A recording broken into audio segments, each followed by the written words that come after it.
myself, not really having too much company, not going out or anything, just, staying to myself, following the rules, doing my part. Wow. Um, Let me ask you before we hear your story, how long were you on dialysis before you got your recent transplant? So I was on dialysis maybe about 16 or 17 months. The original plan was to avoid dialysis.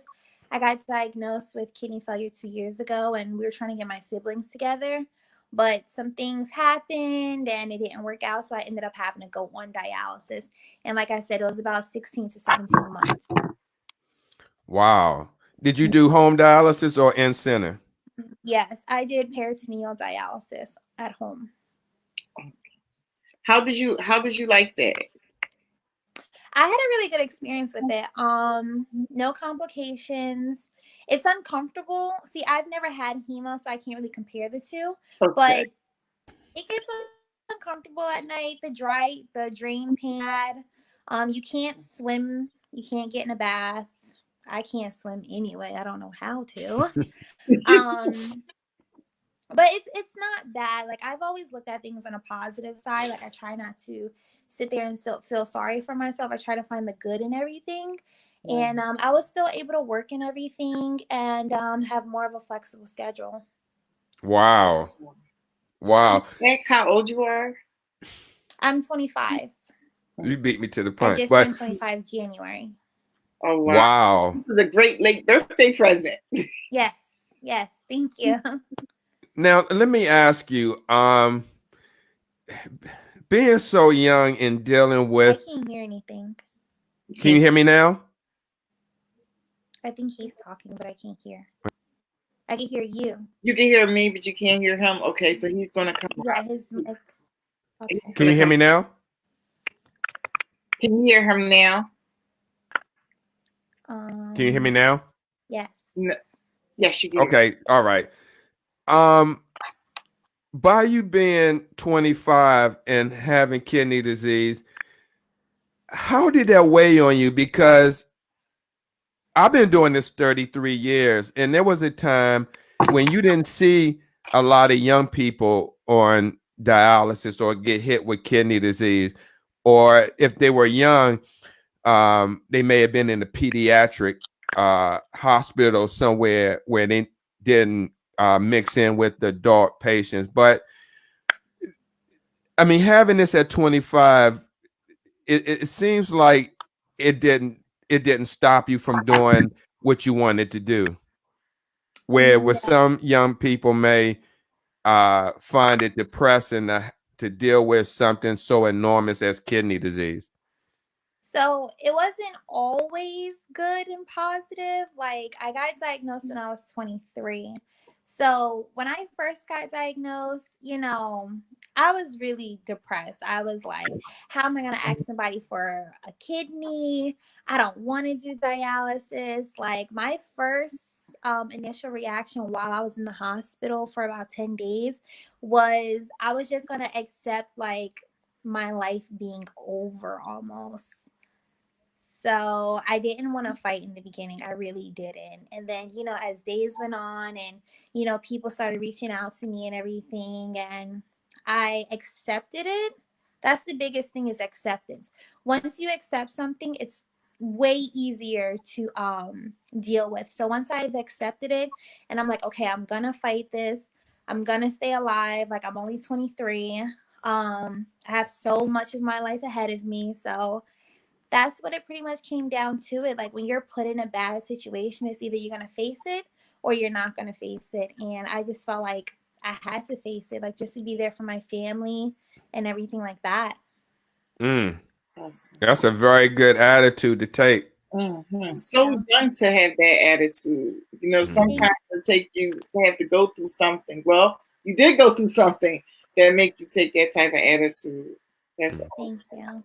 So tell us your story. You mentioned you was diagnosed with kidney disease about 2 years ago at 23, but I know you have a story before that. You're a lupus survivor. Do you still worry that may come back, or did the doctor say that it's a possibility that it can have Um, an effect on your new kidney? so right now, like my rheumatologist, which is my lupus doctor and my kidney doctor, they say that the lupus will go in remission, but I didn't really have too many lupus symptoms. Like I got diagnosed, Episodes? yeah, like I got diagnosed when I was 18.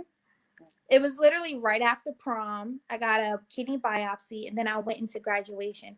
I actually got the call when I was trying on my graduation dress.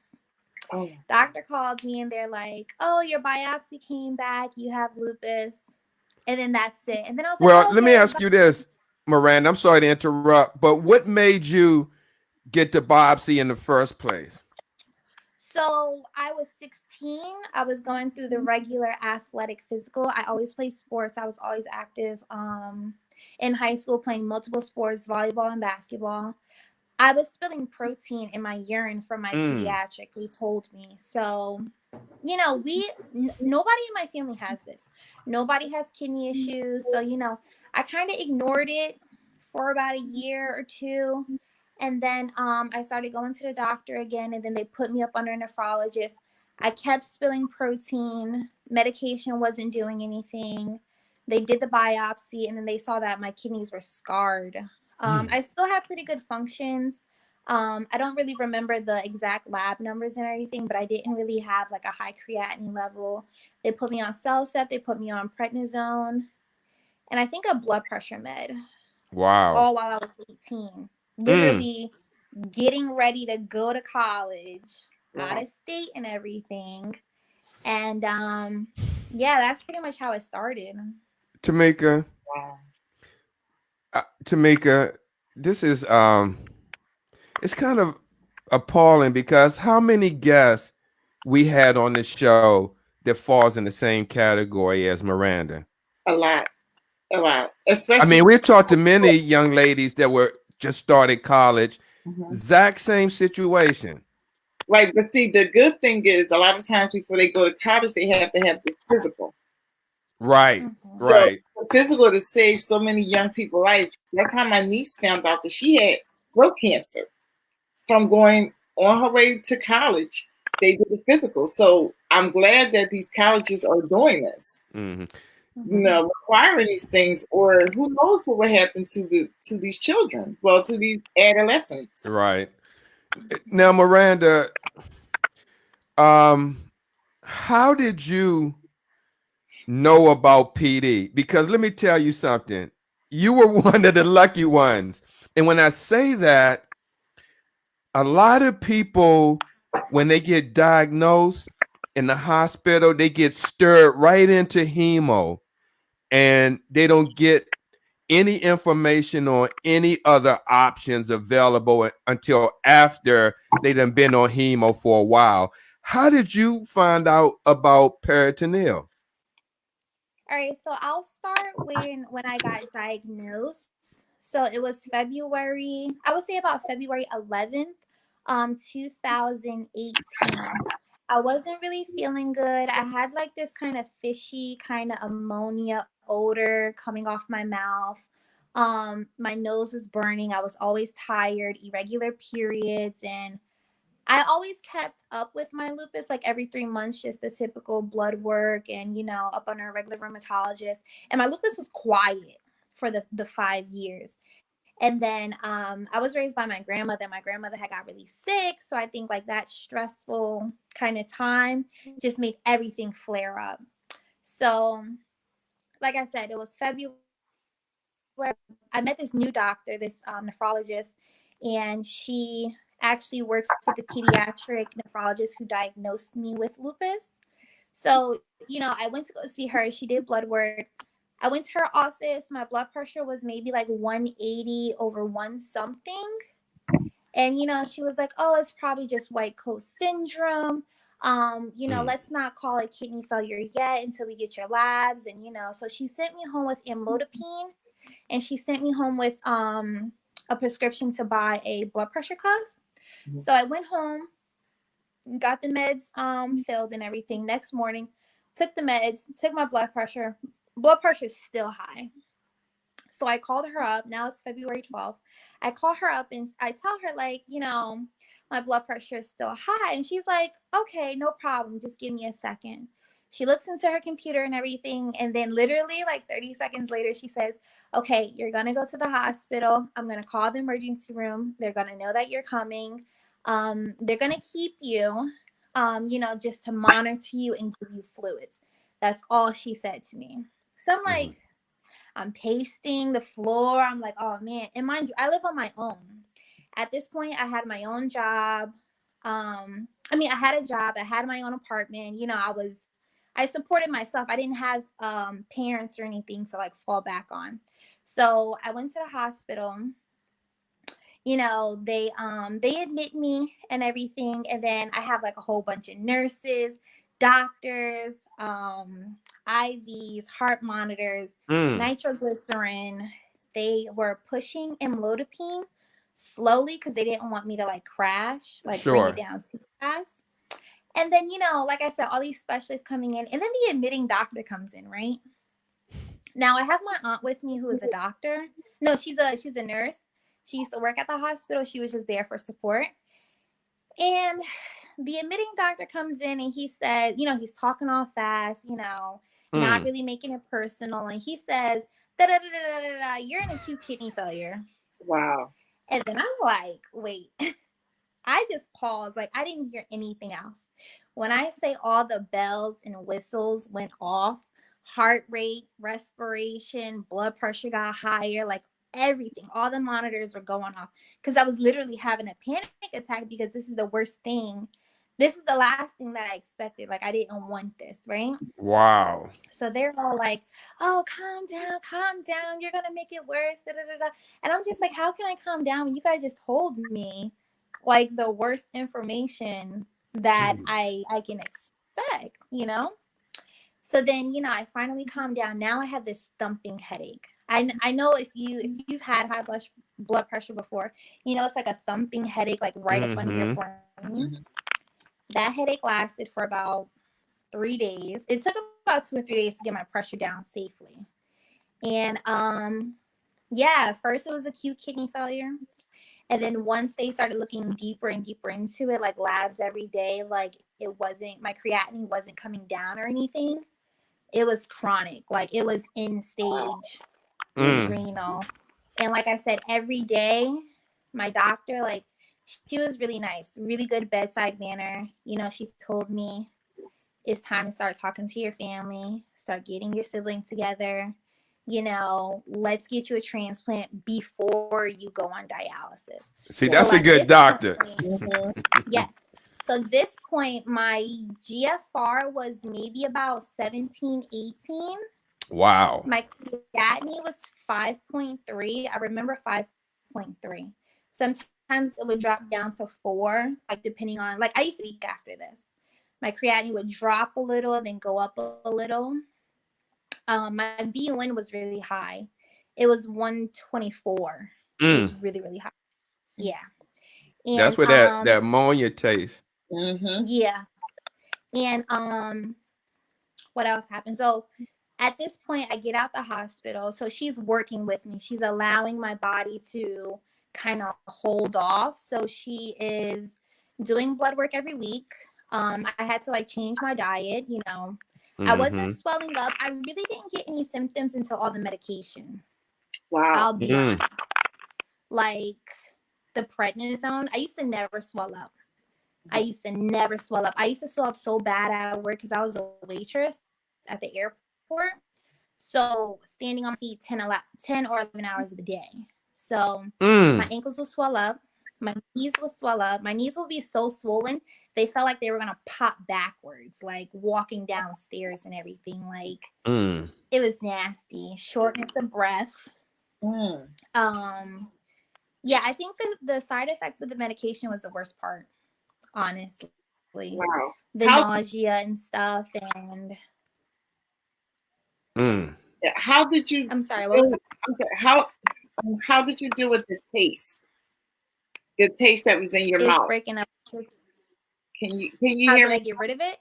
No, how did you deal with having that? Yeah, it's just breaking up. How did you deal with the taste? How did I taste? How did you deal with it? Oh, peppermints, stuff like that. It was just something you just had to deal with. And yeah, just peppermints or gum. Did it work? Stuff. Yeah, it did a little bit. Well, the reason why we asking, because it could be somebody watching this broadcast right now who could be experiencing those same symptoms, and they may not be at stage 5. Maybe they're at stage 4 where the GFR around 20, something like that, and maybe they could have off and on that taste in their mouth, especially if they're not minding the right type of diet at that stage. Now, did so you went from being diagnosed, and how long did it take from when you got diagnosed to when you started PD? How long did you have? So I got diagnosed in February. I started PD November 19th, 2018. Oh, okay. So from February to November. But were you experiencing any symptoms from February to November? Just the prednisone symptoms. Okay. And I was really tired. But like I said, I never retained water because still up into my transplant, I still went to the bathroom 5 times a day. Like my last measurement, like the 24-hour collection, it was over 1,500 milliliters. Wow, so your body wasn't removing the toxins, so it didn't matter whether you were, voiding. No, it was just putting out fluid. Yeah. Wow. Sometimes what I try to tell the patient, it was putting out fluid, but it wasn't filtering. Yeah. So how did you mentally deal with having this little port coming out of your body at 23 years old? Oh, I was really insecure. Oh, I was really, really insecure because you're dating and everything, and even if somebody wanted to like hug me or like put their arm around me, I'm just like, no, like I'm a little kid, like, don't touch me. It was hard like that, but I was insecure about like my shirt, wearing tight shirts because you'll be able to see through it. Right. We seem to lost Miranda. Oh, there she go. Sorry. Yeah. Am I still here? Yes. I can't hear though. Oh, sign out and sign back in. Y'all can hear me. Yeah, but we need you to hear us also. Sign out and sign back in. I really can't hear. Okay. I got a call and I hung up. Wait a minute. Can you see that message? Can you drop her out and then see if she comes in? Right. Yeah. So can you hear us?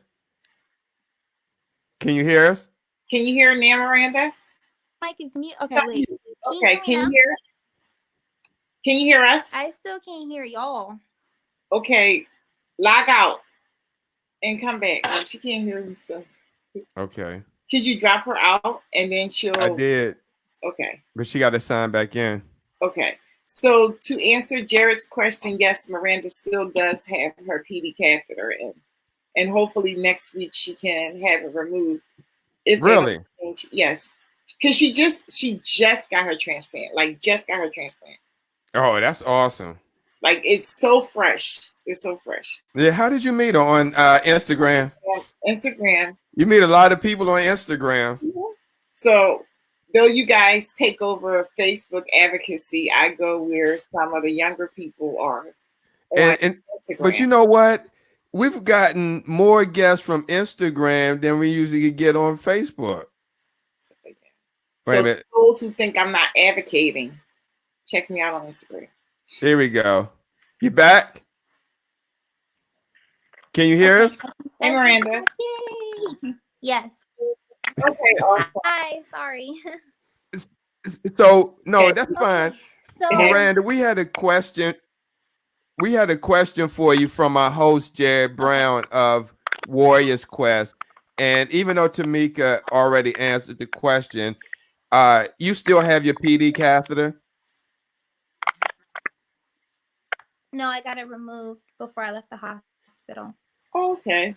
Yeah, I thought she still had it. That was the picture I seen, probably of you at the hospital with the PD catheter in. Okay, so When I was like this. we stand corrected. Yes. She got the PD catheter removed at the hospital. No, we have Leslie Duvall. She recently had a transplant about maybe a month to 2 months ago. Down, she's out of Atlanta, Georgia.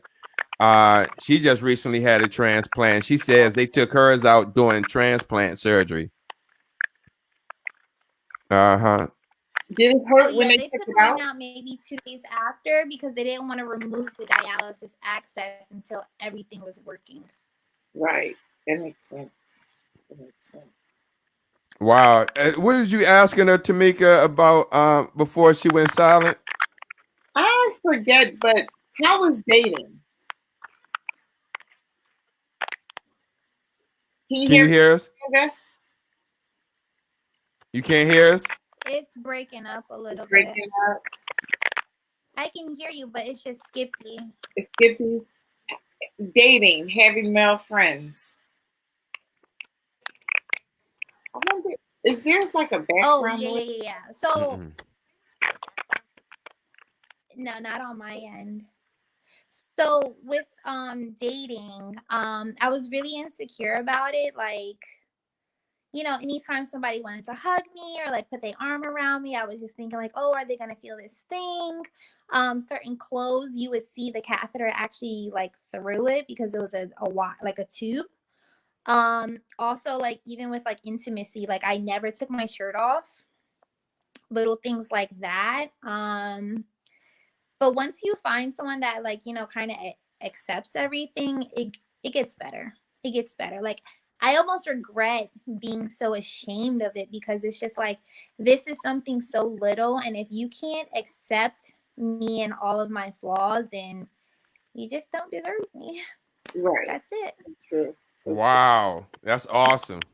How did you explain what was Thank you. going on to your significant other? Like, how did you let them know what that tubing was? I'm not sure what that sound is, Um Tamika. so I would just I would I would just, kind of just tell them like it is. Like, so with my apartment, I had a studio. So anytime I had guests over, you would see like my bedroom area and you would see the box. Like, soon as you come in, you see the stack of boxes of the Mm. supply. You see the machine right next to my bed. Like, even like my girlfriends, I had to explain to them, and male friends and family. Like my situation just became very private. Like I didn't let a lot of people in, but anyone that did come in, I explained to them, you know if you're going to spend the night, you got to put on a face mask, or you can go in the kitchen or go in the bathroom while I do my setup and everything. And people didn't really take awkward to it, at least. That's awesome. I They were mean, just understandable put that, another it's spin a on big it. situation. Yeah. Did they ask you a lot of questions? Yes. Thank you. Yes, and it gets annoying. He said it gets annoying. And you It feel got like annoying. you're repeating yourself over and over again? Yep, I do. Wow. I So did. did anyone That was probably just the most annoying part. ask like really in-depth questions like what does it feel like, or does it make you feel any different? Like someone that was really intrigued with what you were going through? Mm-hmm. Yes. And that's when I had to like start Googling pictures and like, showing them where the stuff goes. Because when you say, oh, the fluid just goes in my stomach, it just sits there and it drains out. They think like where my food goes, like that stomach. So I had to like explain to them like you have this whole cavity in your abdomen with like a little bit of pleural space and everything. And it just gets annoying, like explaining it over and over, and showing pictures and videos and just stuff like that. A lot of What explaining. place trained you? Where did you get your training for peritoneal? Farsinius. Fresenius. Farsinius. Mm-hmm. Oh, we know them very well. We know them very well. Wow. How long did that training Yes, take? I really appreciate Isaiah. How long did your treatment take? 2 weeks, she said. 2 weeks. Not first I was only on 6 hours. Yeah, 2 weeks. First I was only on 6 hours, and then I decreased like urine output at one time. So then they bumped it up to 9 hours. Wow. Now, did you That was ask your sister? Did you ask your sister for a transplant, or she came to you? so with that story. So bring you back to February when I'm in the hospital. I was there for about 10 days. And literally before I even got out the hospital, my sister was already on the phone with the transplant center downstairs, like, oh, well, when can I get tested? Da, da, da. She was already on it before I even asked her. But the twist is that she found out she was pregnant literally like a week after I came out the hospital. So that is what put the delay on everything. Now I do have three brothers that we did they did the applications and everything. One of my brothers doesn't have health insurance and he has high blood pressure, so he couldn't donate. My other brother, I forgot what happened with him. I'm not really sure actually. And then my youngest brother, he's actually in the police academy and everything. And he, once you donate a kidney, they don't recommend you being a firefighter or a police officer or anything like that. And also his BMI was too big. He's like 6'3" and like 200 and something pounds. So he wasn't gonna work. And then it just left my sister. And my sister, obviously she had to have the baby, and they don't want to even start testing until a year after giving birth. So I actually started dialysis. I gave birth because right before I started dialysis, I drove down to North Carolina for the birth of my niece, which was really risky. And then as soon as I came home, that's when like dialysis and everything started that November. Wow. Wow. Mm-hmm. So, where did the transplant take place? Where did the transplant happen? Yeah. St. Barnabas Medical Center in Livingston, New Jersey. They're like number one for living donor transplants and everything. Like they just have a lot. Like even one day I was at work, like I said, I worked in an airport. One of the airline magazines, I literally just opened it up to a random page, and it said a big advertisement, St. Barnabas Medical Center, number one in living kidney transplant donations and all that kind of stuff. I was like, oh, okay, that's pretty cool. I just randomly opened up a regular airline magazine, and it said that. Wow. So that right there was for you. That was your information. I say when things happen like that, that was for you. It was like a sign. Yeah. It was like a sign or something. So now, what do you think? Like your brother that has high blood pressure. Do you talk to him about going to get his kidneys checked, going to the doctors more regularly? No, I don't. I know healthcare in America right now is like really, really hard to like afford and everything. And I'm not as close to my brothers as my sister. Okay. To put that out there. Okay. Okay, I understand. Sorry. No. Things happen. Listen, it's called life. So, yeah, but I do like anyone who does have high blood pressure or like diabetes issues, I do tell them that it is a silent killer. it will sneak up on you when you don't expect it. So anytime I come across somebody like that and they say, "Oh, I don't take my blood pressure meds," okay, Yeah, I want to send you a don't want shout what out to. happened to me to happen to you, because dialysis is no joke. Oh, No joke. yeah, absolutely. It's hello to Jerry Kimball from Seattle. Thanks for watching the show. Appreciate all your love and support. If you could do anything differently over this whole entire ordeal, what would it be?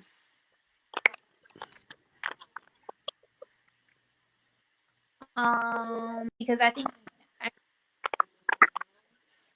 I am now, but back in February, my rheumatologist, not my nephrologist, my rheumatologist wanted to put me on 60 milligrams of steroids and 2 grams of Celcept every day to kind of hold on to Whatever. my kidney function. Yeah. Mm. So, But I would not have went on the steroids, because eventually when I came off the steroids, my kidney functions were still stable. Like I was still less than 5%. But from the steroids, I didn't tell you guys this yet, but I've had 2 hip replacements in the last 7 months. What? tell us about that. How did you wait a minute? Hold on. At 25 years old, you had 2 Yes. hip replacements. Wow. Can you Yeah, I was share a little bit 24 about because that? it happened in January. Yes. So um my prednisone experience, it gave me avascular necrosis. Now I've been on prednisone before as a kid, like dealing with like asthma, so it'll be like 3 or 5 days here and there, allergy season, it'll flare up and everything. But the 60 milligrams was a high dose and everything. And then when I came off maybe around the time that I started dialysis, because they were just like, all right, you're on dialysis, it's no point of putting you on those steroids. And a few no, was it a few months later? Maybe no, a year later, because last January 2019, it was January 27th, I went to go see an orthopedic, and they thought it was sciatica because I had this shooting pain from like my back down to my leg, and they're just like, "Oh, it's sciatica. You're too young to be going through this," and they just kind of like gave me the runaround or whatever. And then my rheumatologist, she ordered an MRI. I went to go have an MRI in April. So I went from January to April to being in pain, like, nobody telling me pretty much what's going on or whatever. And when I got the MRI, they said, yeah, it's avascular necrosis. Your bone is dying out. So that means that the femur, this is like the hip bone, and then this is like your pelvis. My femur started to collapse from my weight, like, from me walking on it and everything. So I immediately got crutches. I did what I was able to do. That's when I had to stop working. I had to stop working in April. Like I went to go apply for disability because I never planned on stop working. Like while on dialysis and everything, I never planned on stop working. So I had to leave my job and everything, and my hips were collapsing. I was on crutches. I was still able to drive. I was still able to do things. Like I said, I lived on my own. So some things I couldn't use the crutches, like cooking and stuff like that. I had to do for myself. I had to care for myself. Um, so April to August, I went through 3 different orthopedics. The first 2 denied me, and they kind of gave me like the runaround and stuff. They're like, "Oh, you got to get a kidney transplant before we do this major operation," and stuff like this. And then my other doctors didn't really agree with that. They're like, "Why not get the hips situated first, other than getting a transplant, being immune compromised, slow healing, risk for infection, putting my new kidney under that stress of anesthesia?" It didn't make any sense. And so I found this third orthopedic, and I told him, I said, "Listen, I've been through two different orthopedics. They pretty much gave me the runaround and everything, and he was like, okay, so let's do it. Like, let's just do the hip replacement. And then he went on vacation and everything. And then as soon as he got back from vacation, he literally called me up on a Monday and said, all right, I got you on the schedule for next Monday. And that was August 12th. That was my left hip. I got my left hip done. And then I healed. It was a minimum of 3 months. And then November 18th was my right hip. And then that was 3 months. And then I healed and everything. And then my sister got approved for her testing for my living donor and everything. And then we scheduled for March 3rd, the transplant. So all that happened within like 7 months ago, I think. God, amazing. I don't know. I can't really count right now. Maybe 8 months. Oh my! I mean, 2 hip replacements. You've been through a lot. At 25 years old, I mean, most people would have probably broke down. I'm sure there wasn't all good days. There was some trying times, but you're here right now, Yeah. telling your experience. Have you ever thought about writing a book? Have you ever thought about writing a book? One of my friends told me. One of my friends told me, like, oh, you should write a book and, be this motivational speaker and everything. And there was one point where I would open my notes up in my iPhone and just write. Literally just write whatever's on my mind that day, whatever the daily struggle was. Even if it was trying to cook breakfast on one crutch, like, being by myself, or the process of moving. And, when I lost my apartment, I felt like I lost my independence. Like, I kept fighting for my independence. Like I said, I never planned on stop working, but the hip situation, I had to stop working. Like, right. And the reason why it got to a point where both of my doctors, my rheumatologist and nephrologist, they were getting ready to put me in a wheelchair. They were like, we need you to get off your feet, because once your hip fully collapses, you won't be able to move your hip anymore, because that round ball will be flat, so it won't move. Yeah, it kind of is cringy when you talk about it. Yes. Oh my goodness. It was painful too. I'm sure. There's 2 reasons why I asked about the book. One, because if you write that book one time, you can make money forever from it. And then 2, there's so many young people that going on dialysis. They need someone to relate to, someone who want to have their independence, living on their own, being intimate, all the stuff like that. There's not books out there that talks about the rawness of having those issues. And I think that if you were to write a book, you would kind of help somebody and also make money just from writing it one time. You get what I'm saying? So yeah, I'm definitely gonna get back into writing my daily stuff like I was before. It's powerful. What do you do on Instagram? Thank you. Do you share your story with Instagram, kidney disease? I do. I try to make posts and lighten the situation. And some days I'm like really about the raw truth and everything, where I'll like show my scars and everything. Definitely trying to use hashtags to get my message out there and stuff. So I use Instagram, and I also have a YouTube channel that's in the works. Well, I have videos up, but I'm trying to promote it and everything like that. Yeah, I'm trying to use my social media to, be put out there. Yeah. What kind of captivated me by her is when I went on Instagram and I seen her take a picture right after surgery. And I'm like, what? So then I dug a little deeper and sent her a message. Like, yo, I would love to interview you, because to see someone right out of surgery with a she had like a bandage on, and then you still see the PD catheter, and she was like day one. I'm like, wow. How much prednisone are you on? Mm-hmm. Were you on when you was Right taking that now, high dosage? right now I'm on No, 30. when you was Oh, it taking the was high 60. dosage. How much? 60. 60. Wow. Mm. And then they have to taper you down off of that 60.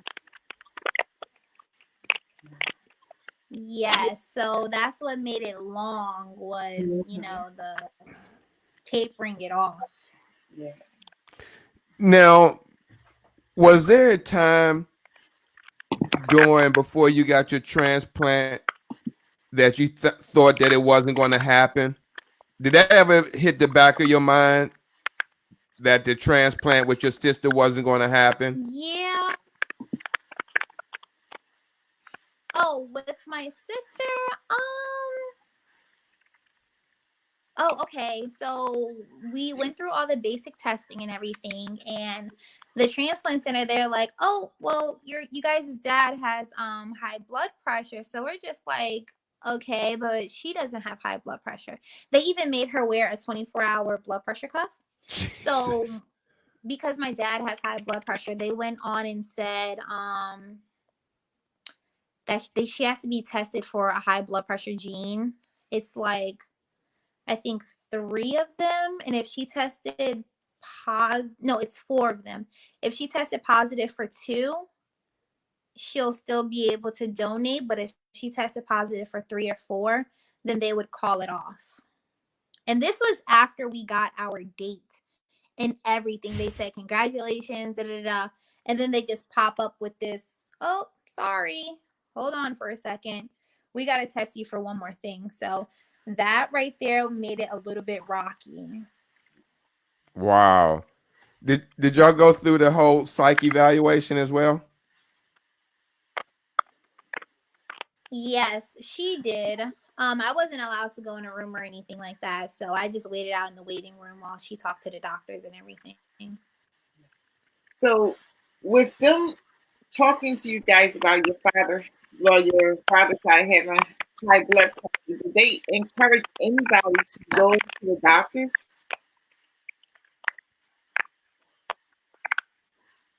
No. That's My crazy. dad, he has high blood pressure because I know, but my dad has high blood pressure because of his unhealthy choices. Like it's not really genetic. It's like what he puts in his body, like it's self-inflicted and he doesn't do anything about it. And I've talked to him about it, but it's literally like talking to a brick wall. Right. And no, the only reason why I say that is because if they give him more information on having hypertension and what it could lead to, him seeing what you went through will make him want to go to the doctors, get his GFR checked, and do what he needs to do so he doesn't have to get on the machine. Yeah, I know. And you know what? He had kidney cancer, so part of his kidney is like removed and everything, but it's literally talking to a A brick brick wall. wall. Like he drinks every day. He literally has alcohol for breakfast. It's bad. Like, Oh, I'm so it's sorry. no getting through to him, unfortunately. I guess they figured they seen that, so it wasn't No getting. even going there. So, what would you say to Mm-hmm. the young lady that's going through what you went through and trying to figure it all out? You said what? What what would you say? So if I can give advice, sorry, No, yeah, if I can give advice to someone who's in my spot, I would tell them just take it day by day. Like nothing bad lasts forever. You're gonna make it through this. Like you gotta look at the bright side of every day. Like I know you're gonna wake up feeling crappy. You're gonna be in pain. You're gonna feel like you don't want to do anything. You're gonna feel like you don't want to go to work. Like I got really bad anxiety. After I got sick, I probably called out of work once a week. it was just something like, oh, I don't want to go to work, or I'm afraid of the drive to work, or, I was very, very fearful because I worked in an airport. I was worried about something happening and, a paramedic not being able to get through inside the airport fast enough and stuff like Mm. that. But you just got to take it day by day. I had to learn to live in the now and not Mm. stress about whether if something's gonna happen or if it's not gonna happen. You literally have to appreciate every day for what it is. Mm. Powerful word from That Miranda. almost, that almost mimics Stephanie Mo Davis. I mean, being in the moment. Yeah, I mean, thank you for that, because a lot of times we don't live in the now, we don't live in the present, and we get stressed out about what's not even here, or we don't even know if it's going to come, but we be so stressed because we're Mm-hmm. not living in the now. We're not living right. in this moment, and then we're so stressed that we take away the good moments, worrying about what's not even here. Absolutely. Now, Miranda, Mm-hmm. um, big topic that everyone's talking about now is the coronavirus. Um, how has that impacted the area where you're at, and are you prepared?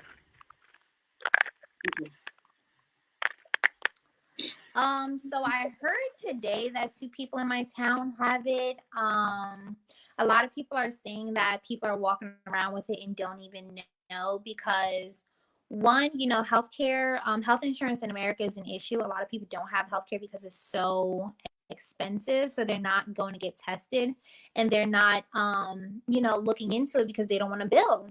Second, I know I'm doing my part. I know my family's doing their part, but I'm afraid of getting sick from someone else. So, only time I'm leaving the house is when I go for my labs, for my transplant. They actually cut down my appointments to once a week. So, the first month, you have to go to the hospital for labs twice a week, but they cut me down to once a week. So, that's literally the only time that I leave the house. Like, I'm just wiping down everything, sanitizing, washing, and I am worried about it, but it's like I said before, you have to live in the now. You can't stress about it because you don't want to get your heart rate up, your blood pressure up. You don't want to Mm-hmm. stress and everything. But as long as you practice good hygiene and as long as everybody stays inside and do their part, I think we can get out of this. I'm hopeful. I'm optimistic. Mm. Well, I Have love you it. have you met any since this journey with kidney disease? Have you met any other people your age that deal with the same issues you deal with, or kidney disease? Yes, I have. I've met them through Instagram. There's one girl that lives in my state. She lives maybe about 30 minutes away. Her name's Brittany and she's 32 and she's waiting on her third transplant. I forgot what Wow. was it. I forgot what it's called, what she had or whatever, but she's definitely helped me along the way. She's had a hip replacement. She's also a young African American girl. But she's helped me a lot. I've lost a Mm. lot of friends going through this whole thing and not intentionally losing them, but they don't understand, like some people are like, oh, you never want to go out with us. I don't want to go out because I can't. Like, I don't have the energy. Like, my body is not letting me. Or, they can go out and stay 2 or 3 o'clock in the morning, come home, go to Mm. sleep. When I get home at 2 or 3 o'clock in the morning, I gotta take a shower. I gotta set up my machine. And then once I plug up, who knows if I'm even gonna get sleep because it's so uncomfortable. And then I Mm. gotta get up the next morning. Like, when you're on the machine for 9 hours, that was the one thing. When you're on the machine for 9 hours, if you have something to do early in the morning, it's like you have a curfew. You have to get home, set up, get ready for bed, and make sure you do your whole treatment. I barely ever shorten my time or anything like that because you just don't want to do that. You don't want to get in a habit of doing that. I was very, very compliant with my treatment. Mm. I've literally never skipped a day. You know what? Never. I wanted to skip the last night. Mhm. I'm glad you did. You know what, Miranda? To those friends, they weren't friends. They were just acquaintances. They weren't friends because friends are way more understanding, and they were going on the journey with you. So you really didn't lose anything. Just to let you know, they just dropped off before the best part of your life came. Now, Miranda, Yeah, can you? that's true. So it is 10 o'clock. I just wanted to let you guys know that. Okay. Sorry. Oh, that's okay. That's I okay. do take my medicine exactly at 10 o'clock. Okay, it's 10. Oh, wow, No, it go is. ahead. I'm listening. Wow. Do you Now, want me go to ahead. get into what I'm taking or no? You can. Yeah, yeah. You want me to tell? Sure. Yeah. Okay. So I'm on CellCep, which is 4 of these capsules, which equals 2 grams of CellCep, or Myfortic, some people call it. Let me just take that really quick.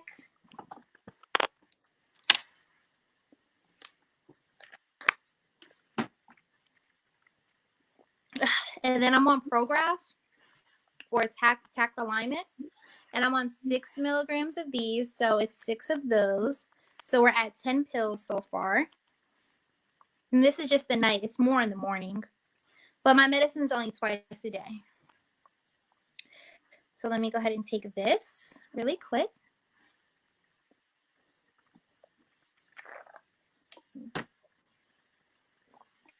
And then I have a Pepsid, which is for the lining of my stomach because I take so much.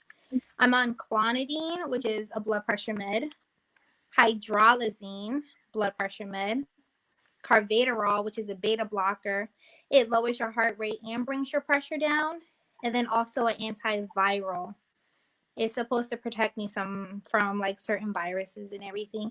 I'm not sure, maybe like BK virus. I heard some people talking about BK virus. I'm not really sure what that is.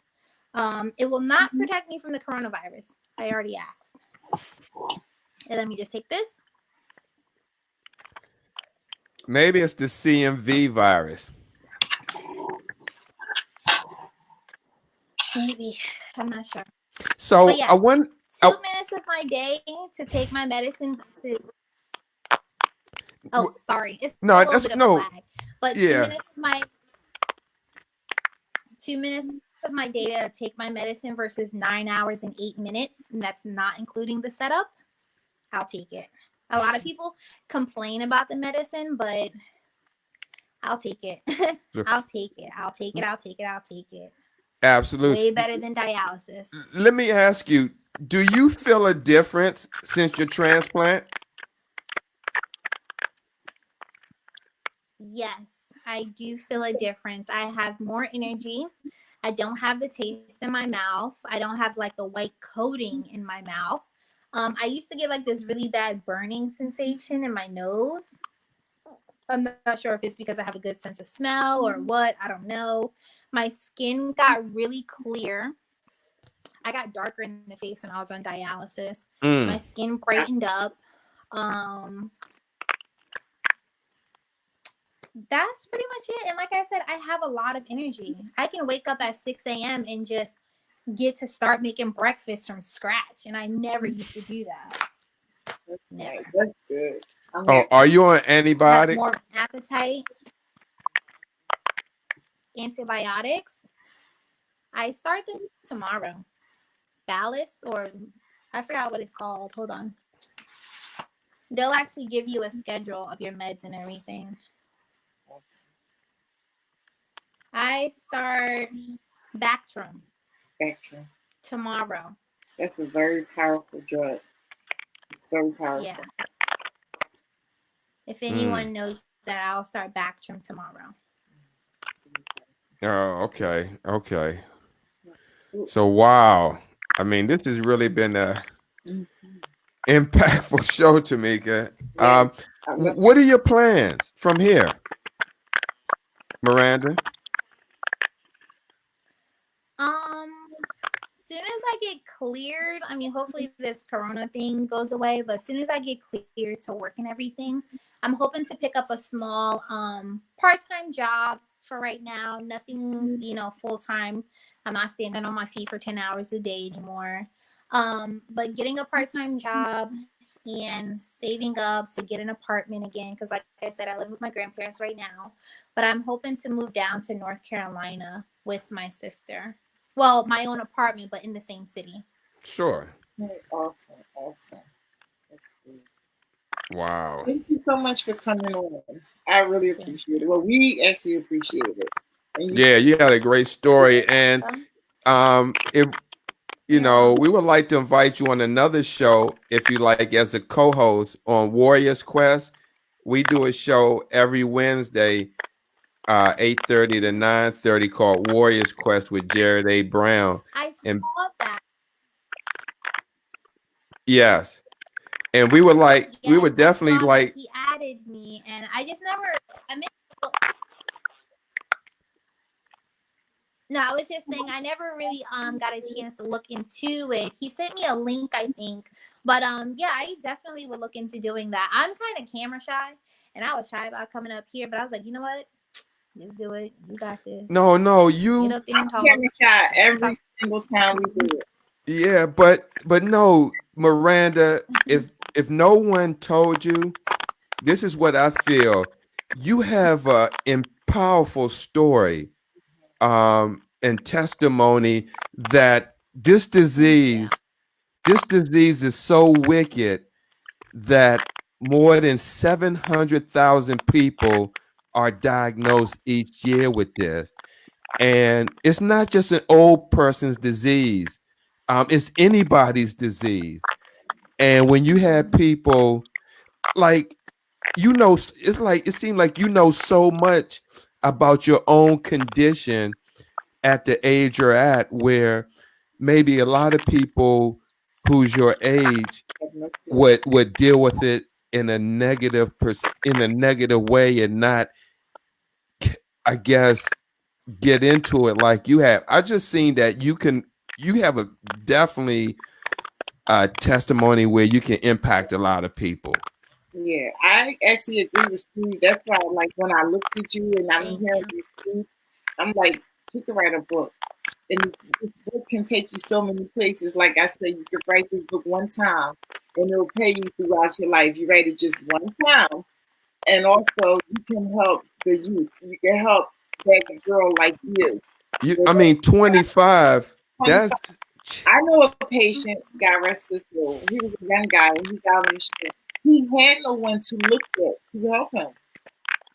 And we used to always try to encourage him, but he used to be like, "You don't know what it's like to be young on this machine." And unfortunately, no, I didn't know what it's like to be young on that machine. And maybe if there was a Miranda's book, Mm-hmm. that we could be like, well, hey, here's this book you can read about the young lady on her way to college. This is what happened to her. She's around your age. Maybe that could have changed the narrative for him. And I mean, Nobody. especially, you don't get too many people Mm-hmm. at 25 years old getting 2 hip replacements, waiting for a transplant, Mm-hmm. dealing with lupus. And to Being look at you now, to look Yeah. at you right now, and see your skin as perfect and clear, and hear your story, that is a powerful testimony that's for good. someone that they can wait. I mean, if you went through this and came out on the other side, They can too. they God can bless, do it as well. God bless you, Miranda. Mm-hmm. Yes, and we Thank would you. like, if get an opportunity to be on the Warriors Quest. It doesn't have to be next week, but we just definitely would like for you to be on there, because this is another way to give other people hope as well. Right. Mm-hmm. Yeah, I'm definitely down. All right, you heard that, Jared, if you're watching. Definitely down. Yeah. So, Like I said. Well, Miranda, we're Yeah. coming to the end And of I'm our so show. sorry I did not reach back out to him. oh, that's okay. We're coming to the end of our show, and once again, Steve and I just want to thank you so much for coming on. We really appreciate your energy and your story. Thank you for Um, having me. you're so welcome. So, Yeah, yeah. Thank you for coming on, Thank you. and we'll definitely be reaching out to you for the Warriors Quest. And Okay, no hopefully problem. My the inbox audio is will be a open. lot better. yeah, I don't know what's going on. I think it's the earphone. Yes. You know what? I live in such a small town. I literally have one bar. I was gonna put my phone on airplane mode just to use the Wi-Fi, but my grandparents have like the lowest Wi-Fi for like one device, so that's the issue. It's my connection. Okay. Oh, that's okay. It's really That's my okay. connection. That's all right. We're just glad that you was able to make it on, and people was to hear your story, and we look forward to having you back on again. Yes. So thank you so much, Miranda. Okay. All right. Have a great night. Good You're night. welcome. Thank you. All right. Bye bye. You too. Bye. Bye bye. Tamika, this was an awesome show. Like I said, you be finding some really great guests to come on the show, and I commend you on being on Instagram as faithful. If you have, like I said, I'm trying to hold down Facebook while you hold down Instagram, but It's not even about holding it down. It's where God places you. Like exactly. Facebook, I don't have a lot of time. I don't have a lot of time to be on Facebook. Instagram, I'm able to pop in, do a hashtag, and find exactly what I need. You know, on Facebook is the whole. I don't have a lot of time. You know, Sure. I don't have to explain myself, but my life is complicated. Right, right. Oh, absolutely. As long as we get the message out there and it's effective, Consistently, it's getting the message consistently out, right. you know. Absolutely. But I really hope she write this book. Like I can just see her changing lives just with her story. And then I know she's gonna put some powerful quotes in here that's gonna, help them hold on to something and keep them moving. I just see so much if she was just to write this book. Right. Did she put a lot of quotes on Instagram? No, I didn't see a lot of quotes on Instagram, but she do a lot of journaling. She said inside her Sure. phone. And when you do stuff like that, and if you have to write a book, some quotes are going to come up. Oh yeah, yeah. So I Absolutely. think she'll, do something very empowering and inspiring. So I really want Yes. to do it. And it doesn't have to be today or tomorrow, just on her journey. Yep. So, Yep. Now, you work tomorrow? no, I don't go back to Tuesday. Oh, okay. So what, let me just ask you this. Other than the mask, what else are they doing at your unit? Are they making for this coronavirus? Are they having patients, family members sit in the car, or are they sitting in the unit? Well, the mass situation isn't at my unit; it's at another unit. But they haven't had any family members sit in the car. The family members have been in the lobby. Really? I'm per diem. Yeah, I'm per diem, so I'm not abreast to like the new changes, which I feel Sure. like I should be, but I'm not. But I've seen some of the family members in the lobby. Yeah. Yeah, Fresenius is making all family members sitting in their car. Ambulance people can't bring patients in until they're ready for them, so they're making them wait in the ambulance with the patient. Um, I guess yeah, they're trying to take the best precautions as possible, but none of that works if patients don't wash their hands I or know. when they're cough and stuff like that. And a lot of times, a lot of stuff goes on in the lobby. Mm.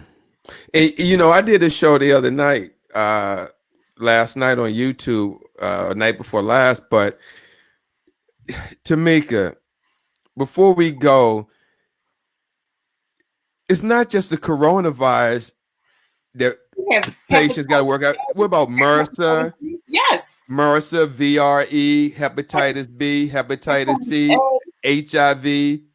but you forget about the things that can live on the surface. And a lot of Right, hepatitis can live on the surface. right. So you have hepatitis A through F. Yeah, and that's the thing. What I was trying to uh, talk about yesterday is what did you do before the coronavirus came along? How did one protect themselves, wash their hands, cough in their elbow or sneeze. Because it's nothing like this, they say, but it's a lot of things that you can contract from contact and from droplets. Exactly. And Tamika, something that you said a long time ago that can come back now to haunt, and that's with this coronavirus. People got to be mindful when they go into the unit, when they use the bathroom, when they touch the doorknobs, when they touch the door going out the unit, coming in the unit, because it's multiple people that may not have on gloves that's touching the door. Hold up, Steve. Check this out. So I did some research, right? And it says feces, if it's left on the toilet, the bacteria of the feces can live on that toilet for 3 days. So a lot of Wow. times when patients go to the bathroom, they're not urinating.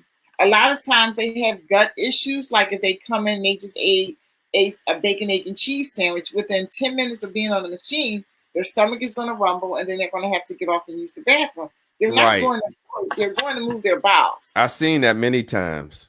Sometimes, excuse me, but it's an explosion. Sometimes it's just regular.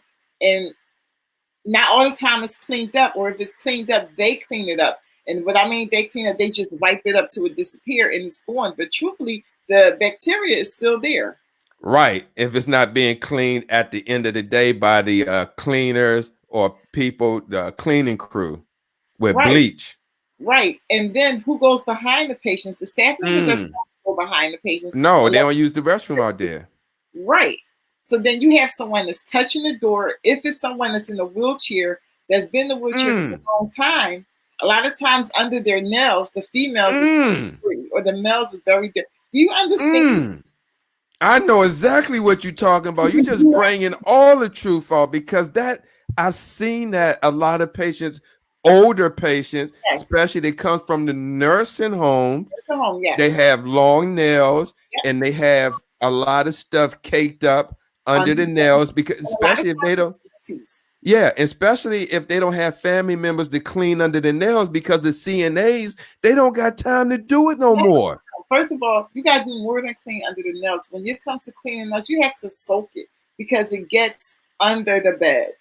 So in order for it to come out, you have to soak it. You going in there and digging it. All you're doing is pushing it down. You ever have something in your nail and you think you're going to go in and just push it out, and you wind up pushing it down? So you got to soak that crap out. Yeah, we haven't even talked about that. So if you're a kidney warrior, these are some of the issues that you need to think about when you're going to outpatient dialysis. Touching the door. And another one people never think about touching is the side rail. And when they lift up, if they had to lift up the knob to turn the water on, they just got finished wiping front or back, and then they go touch it. Yeah. This is something, guys, that you need to think about as well. It's not just the coronavirus, but everything else. And especially one more thing, eating on the machine. Eating on the machine, you just came and you touched the door. You just touched the scale. You touched the chair that everyone lays their coat on. You just touched the top of the machine. There's so many things you went and touched, and then you open up your bag of chips and you go. Yeah, absolutely. Absolutely. So now, I mean, it's a new day. I mean, you got to be mindful, and that's what we're trying to do here, to educate patients, family members, what we know.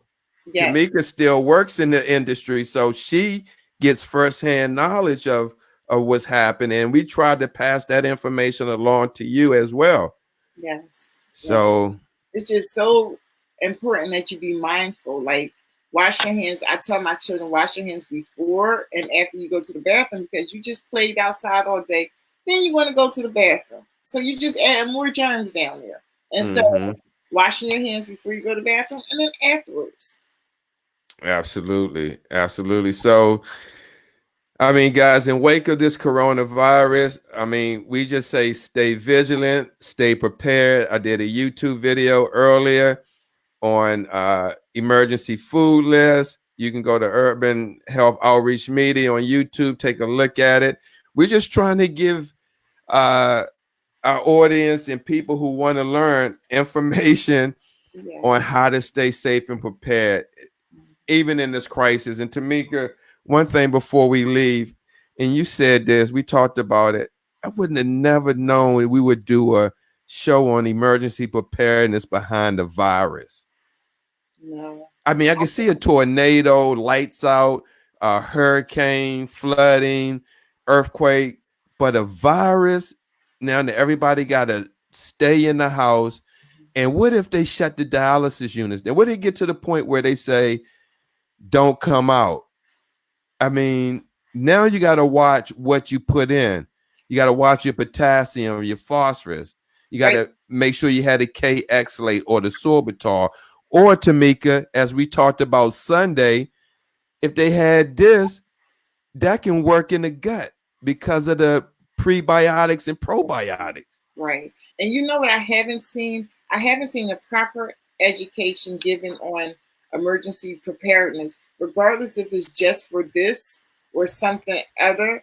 They still need to have emergency preparedness 4 times a year and given a KXLA because things happen.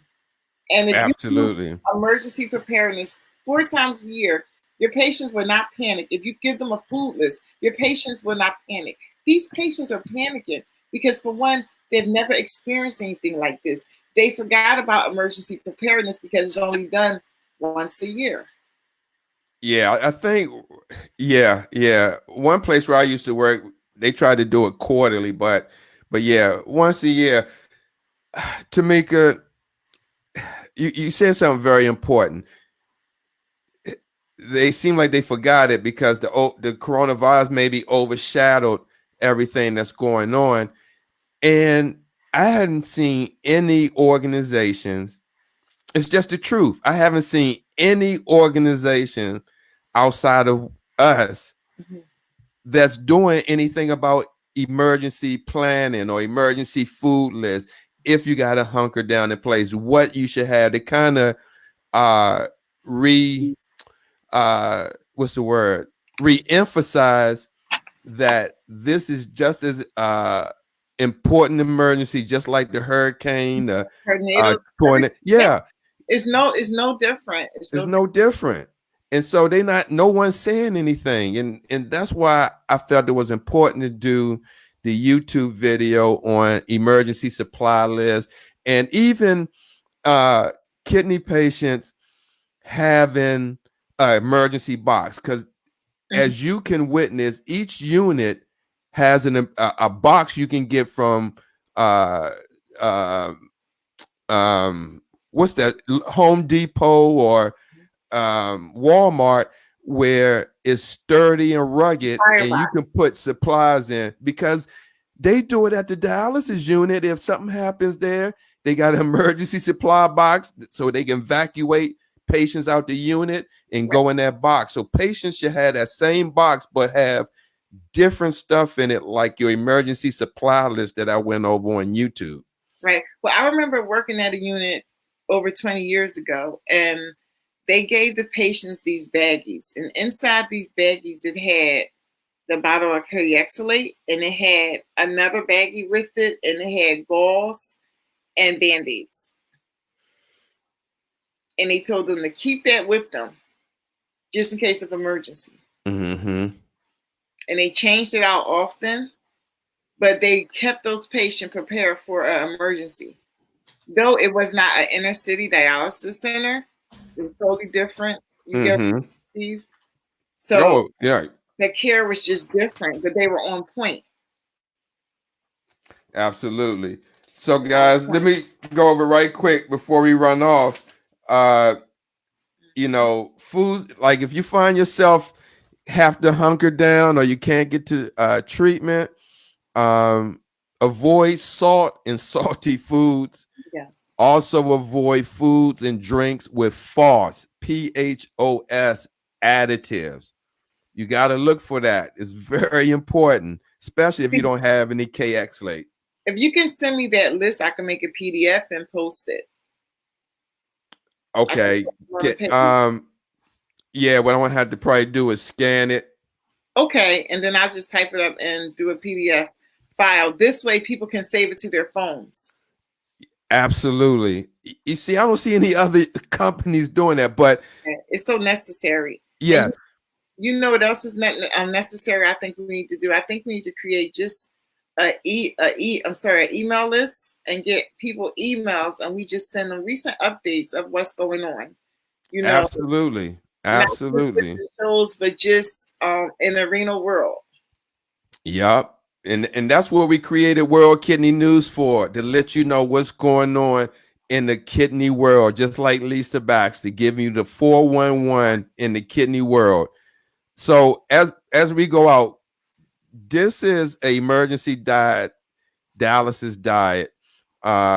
Meat protein, you want to limit that to 3 to 4 ounces daily. 1 ounce meat equals 1 egg equals 1/4 cup low sodium tuna. 3 ounces is the size of a deck of cards or your fist.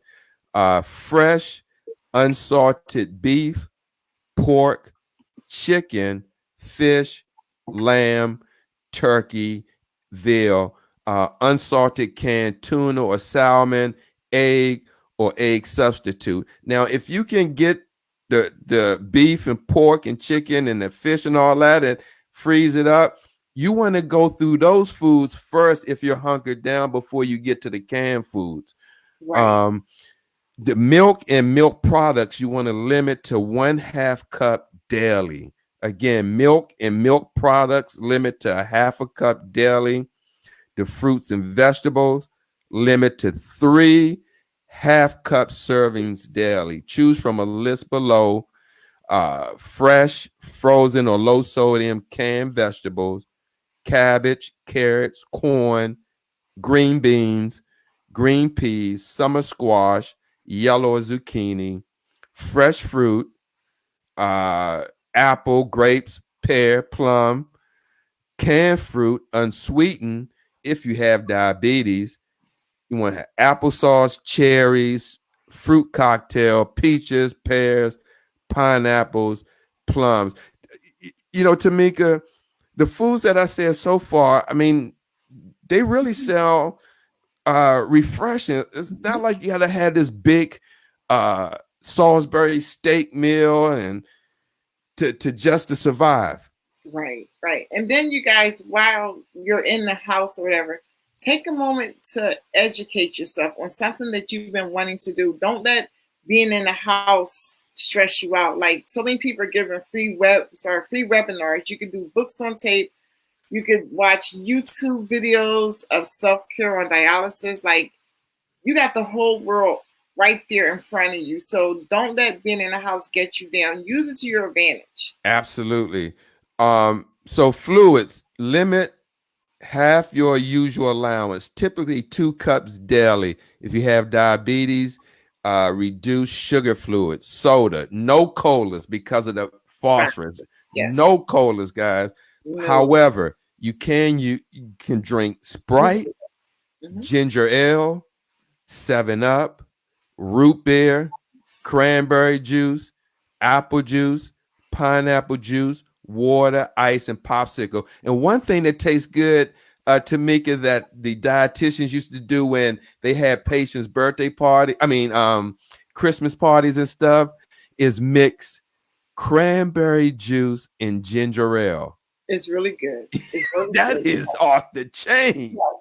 And if something else, Steve, that's really good, if you want to have ice cream, listen. For a good ice cream sandwich, get graham crackers, right? You get some non-dairy whipped cream and strawberries, and you mash the strawberries up, right? And you whip them, put it in whipped cream, stir it real good, and then you put it on the graham cracker. You make the graham cracker like a sandwich, then you put it in the freezer. 20 minutes. Oh my God. I mean, who else is giving these tips at 10:30 at night? So good. So good. So good. Wow. Yes. It sounds good. You need to come up with a list of ingredients. Yes, that's all you need. Just those things right there. I'm telling you, it's the best ice cream sandwich you have. is just all natural. And if you put more strawberries in it,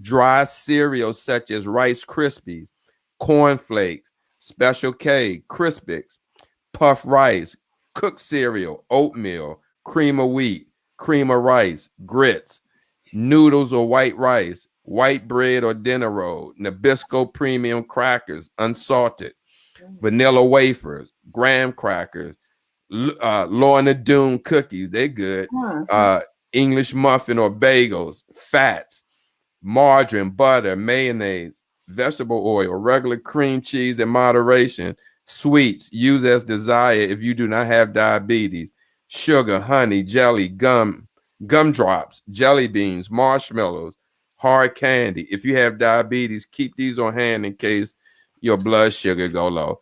Right. A lot of people don't know that. Right. Also, if you have gut issues, those carbohydrates are going to make them a little worse. Also, yeah, absolutely. So you got to balance it out. You got to balance it out, but